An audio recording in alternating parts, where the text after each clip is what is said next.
স্বাগত দীপ্ত সংবাদে, সাথে আছে আমি কাজী আসিফুজ্জামান।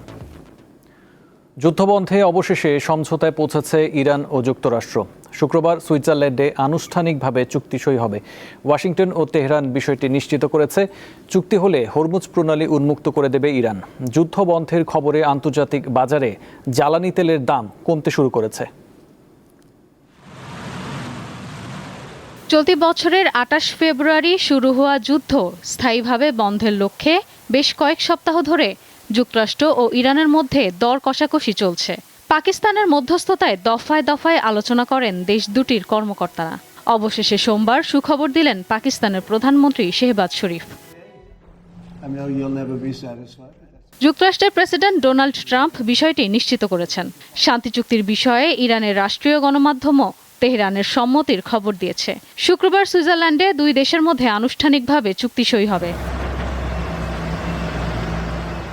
চুক্তির শর্তগুলো পুরোপুরি জানা না গেলেও সূত্রের বরাতে বার্তা সংস্থা রয়টার্স জানিয়েছে, লেবানন সহ সব ফ্রন্টে সামরিক অভিযান বন্ধ হবে। হরমুজ প্রণালী উন্মুক্ত করে দেবে তেহরান। আর ইরানের নৌবন্দরে যুক্তরাষ্ট্রের অবরোধ তুলে নেবে ওয়াশিংটন। তবে ইরানের পারমাণবিক কর্মসূচি নিয়ে আলোচনার জন্য ৬০ দিন সময় থাকবে। ইরানের এক ঊর্ধ্বতন কর্মকর্তার বরাতে রয়টার্স আরও জানিয়েছে, চুক্তি হলে ইরানের জব্দ করা $২৫ বিলিয়ন ছেড়ে দেবে যুক্তরাষ্ট্র। বিনিময়ে ইরান পারমাণবিক অস্ত্র তৈরি না করার প্রতিশ্রুতি দেবে। পাশাপাশি ইরানের তেল ও জ্বালানি পণ্যে নিষেধাজ্ঞার অবসান সহ বেশ কিছু শর্ত চুক্তিতে থাকবে বলে গণমাধ্যমে এসেছে। এদিকে যুক্তরাষ্ট্রের সাথে ইরানের শান্তি চুক্তির ঘোষণাকে মোটেও সহজভাবে নিচ্ছে না ইসরায়েল। এই চুক্তিকে তেহরানের বিজয় হিসেবে গণ্য করছে ইসরায়েলের গণমাধ্যম। ইশরাত সুমা, দীপ্ত বার্তা কক্ষ। প্রধানমন্ত্রী উপদেষ্টা জাহিদুর রহমানকে দিল্লির ইন্দিরা গান্ধী বিমানবন্দরের ইমিগ্রেশনে বাধা দেওয়ার অভিযোগ উঠেছে। কূটনৈতিক সূত্র জানিয়েছে, রবিবার সন্ধ্যায় তাকে আটকে দেয় ভারতীয় ইমিগ্রেশন কর্তৃপক্ষ। পরে উচ্চ মহলের নির্দেশে জাহিদুর রহমানকে ঢোকার অনুমতি দেওয়া হলেও তিনি দিল্লিতে প্রবেশ না করে কলম্বো হয়ে ঢাকার পথে রওনা দেন। প্রধানমন্ত্রীর উপদেষ্টা সরকারি সফরে দিল্লি গিয়েছিলেন বলে জানা গেছে।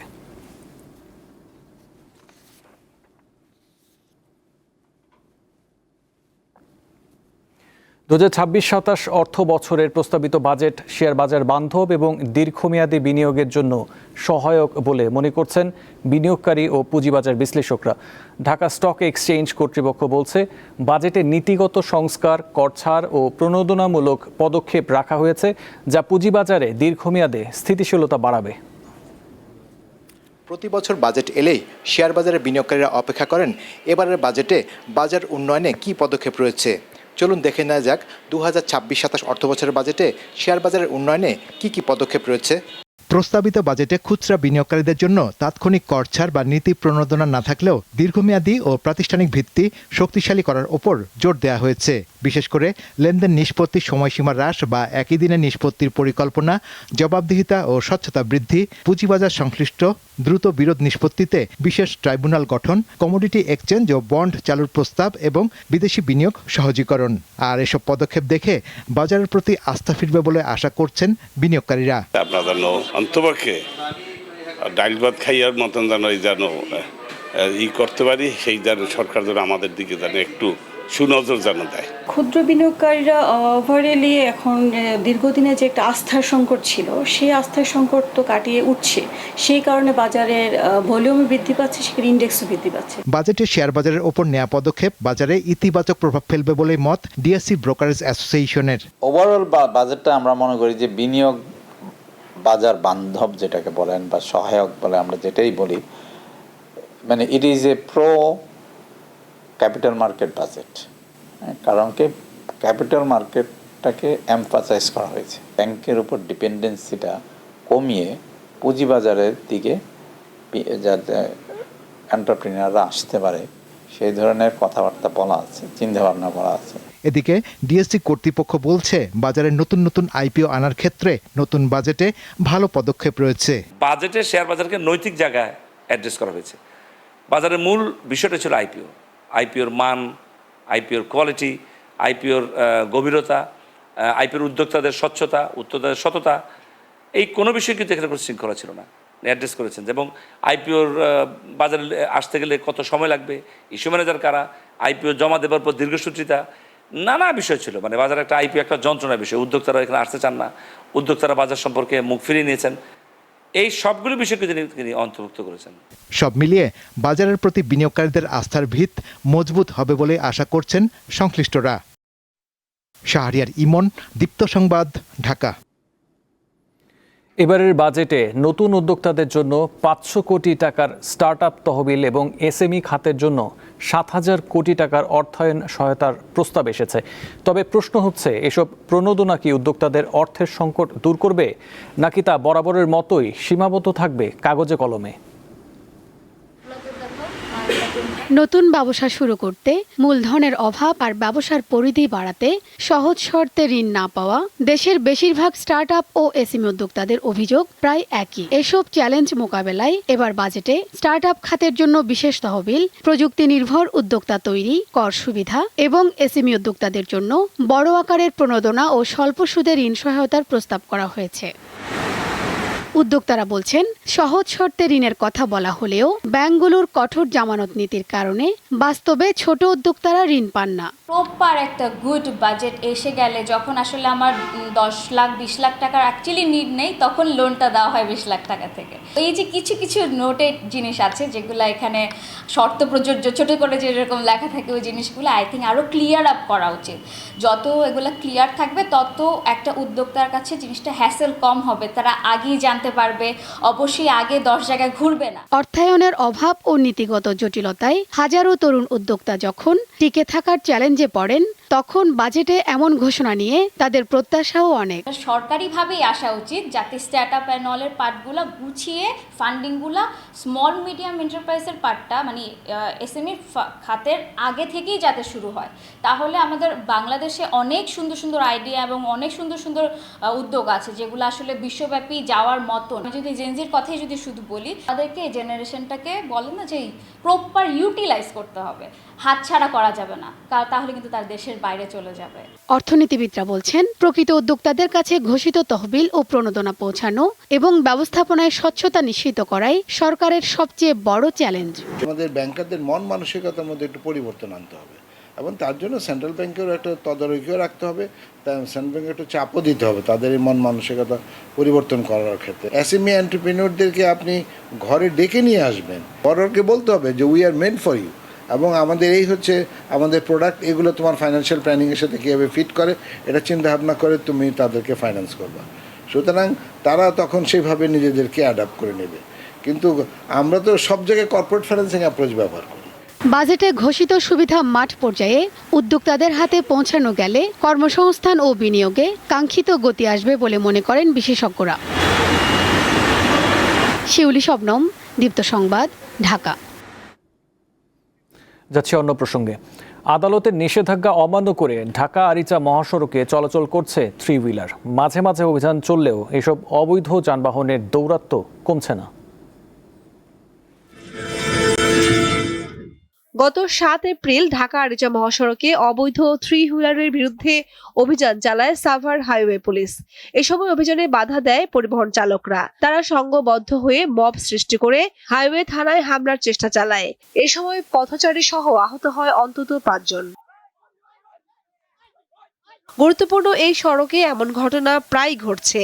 হাইওয়ে পুলিশের তথ্য অনুযায়ী ঢাকা আরিচা মহাসড়কের আমিনবাজার থেকে কালামপুর এবং নবীনগর থেকে জিরানী অংশে গত 5 মাসে 57টি সড়ক দুর্ঘটনা ঘটেছে। এতে প্রাণ হারিয়েছেন 37 জন আর আহত হয়েছেন অন্তত 22 জন। এই অটোরিকশাগুলো কন্ট্রোল করার জন্য আমার মনে হয় যে আরো কঠোর ব্যবস্থাপনার প্রয়োজন আছে। হাইওয়ে পুলিশ সবসময় চেষ্টা করে এই অটোরিকশাগুলো যেগুলো হাইওয়েতে ওঠে সেগুলোকে নিয়ন্ত্রণ করার জন্য। উচ্চ আদালতের নির্দেশ অনুযায়ী ঢাকা আরিচা সহ সকল জাতীয় মহাসড়কে 3 হুইলার, অটোরিকশা এবং অযান্ত্রিক যানবাহন চলাচল সম্পূর্ণ নিষিদ্ধ। অথচ প্রশিক্ষণ ও ট্রাফিক আইন না জানায় এসব 3 হুইলারের চালকের সঙ্গে প্রায় সংঘর্ষে জড়াচ্ছে দূরপাল্লা ও স্থানীয় পরিবহন শ্রমিকরা। অটো তো আর দুইটা না, হাজার হাজার অটো রাস্তায় চলবার গেলে অ্যাক্সিডেন্ট হবেই। অ্যাক্সিডেন্ট হবে না রাস্তায়? কম্পিউটার দেয় তো আমরা গাড়ি ঘোড়া চালাই, কারণ গাড়ি ঘোড়া চালাইতে আসে এখন তো মেইন রোডে চলতে না দেয়, রোড ঘাটে চলতে না পারি, তাহলে আমরা কি করি খাই, আমার পরিবার তো বাঁচাইতে হবে। মানে জীবিকার তাগিদে তো আমাদের আসা যাওয়া করতে হয়, কিছু করার নাই। গাড়িতে যতই এখন রিস্ক থাক, আসতে তো হবেই। মহাসড়কে হঠাৎ করে এসব ধীরগতির যানবাহন ঢুকে পড়লে দূরপাল্লার বাস ও অন্যান্য ভারী যানবাহনের গতি কমে যায়, ফলে তীব্র যানজট ও দুর্ঘটনার ঝুঁকি বেড়ে যায়। যখন তখন বের করে খাড়ায় থাকে রাস্তার উপরে, যেখানে সেখানে পিসি কি আছে না আছে সেটা তাদের কোনো দেখার বিষয় না। ওদের গাড়ির ব্রেক হলো কম, কিন্তু ওরা যতটুকু গতিতে চালানোর দরকার তার চেয়ে অতিরিক্ত চালায়। তাছাড়া ওরা সিঙ্গেল রোডের নিয়ম কারণ জানে না, সিঙ্গেল জানে না। এগুলো হঠাৎ করে সামনে গাড়ির সামনে চলে আসে, তো আসলে মেন রাস্তায় তো আসলে এগুলো তো দুর্ঘটনার কারণ তো এগুলো বেশি। হাইওয়ে পুলিশ মাঝে মধ্যে অভিযান চালালেও কোনোভাবেই ঠেকানো যাচ্ছে না মহাসড়কে 3 হুইলার চলাচল। কামরুন নাহার, দীপ্ত, বার্তা কক্ষ। কুড়িগ্রামের রৌমারীতে বিএসএফ এর পুশিন চেষ্টার শিকার 9 জন 30 ঘন্টা ধরে সীমান্তে অবস্থান করছে। দুই দেশের সীমান্তরক্ষী বাহিনীর মধ্যে পতাকা বৈঠকেও কোনো সমাধান না হওয়ায় তারা চরম অনিশ্চয়তার মধ্যে রয়েছে। এই ঘটনায় স্থানীয়দের মধ্যে উদ্বেগ দেখা দিয়েছে।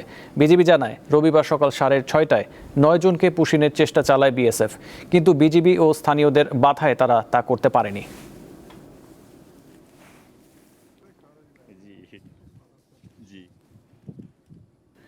রাজধানীর পল্লবীতে শিশু রামিসাকে ধর্ষণের পর হত্যা মামলায় মৃত্যুদণ্ডপ্রাপ্ত আসামি সোহেল রানা ও স্বপ্না খাতুনের জেল আপিল শুনানির জন্য গ্রহণ করেছে হাইকোর্ট। একই সঙ্গে দ্রুত সময়ের মধ্যে পেপার বুক প্রস্তুত করার জন্য নির্দেশ দিয়েছে উচ্চ আদালত। এছাড়া আসিয়া ধর্ষণ ও হত্যা মামলারও অগ্রাধিকার ভিত্তিতে নিষ্পত্তির উদ্যোগ নিয়েছে রাষ্ট্রপক্ষ।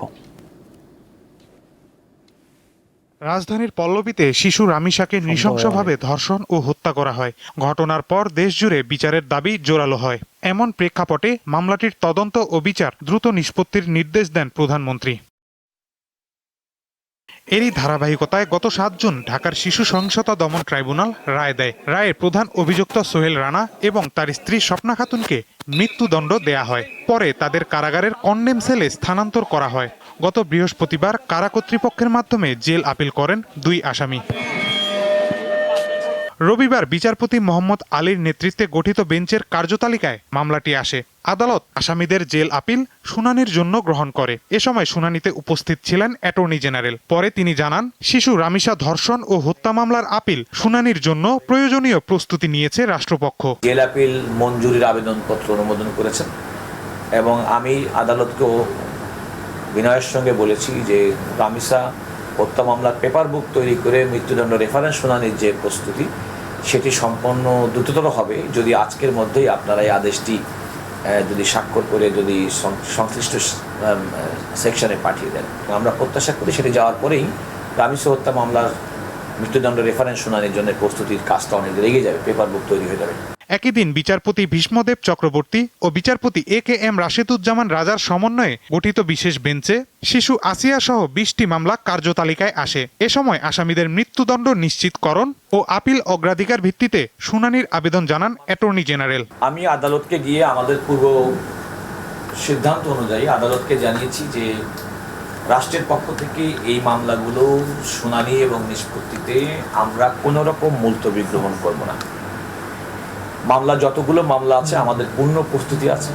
কিছু কিছু ঘটনা, কিছু কিছু অপরাধ সমাজে এমনভাবে সংগঠিত হয় এবং মানুষের প্রত্যাশা অনুযায়ী এই সমস্ত অপরাধের যদি আমরা সুষ্ঠু বিচার করতে পারি এবং বিচারের রায় যদি কার্যকর করতে পারি তাহলে সমাজে এর একটা সুফল বয়ে আনে। এর আগে অ্যাটর্নি জেনারেল ও আইনজীবীদের আবেদনের পরিপ্রেক্ষিতে নারী ও শিশু নির্যাতনের চাঞ্চল্যকর মামলাগুলো নিষ্পত্তির জন্য বিশেষ বেঞ্চ গঠন করেন প্রধান বিচারপতি। মাহিদুর রহমান, দীপ্ত সংবাদ, ঢাকা। আর্জেন্টিনার পতাকায় চায়ের দোকান সাজিয়েছেন গাইবান্ধার এক ব্যক্তি।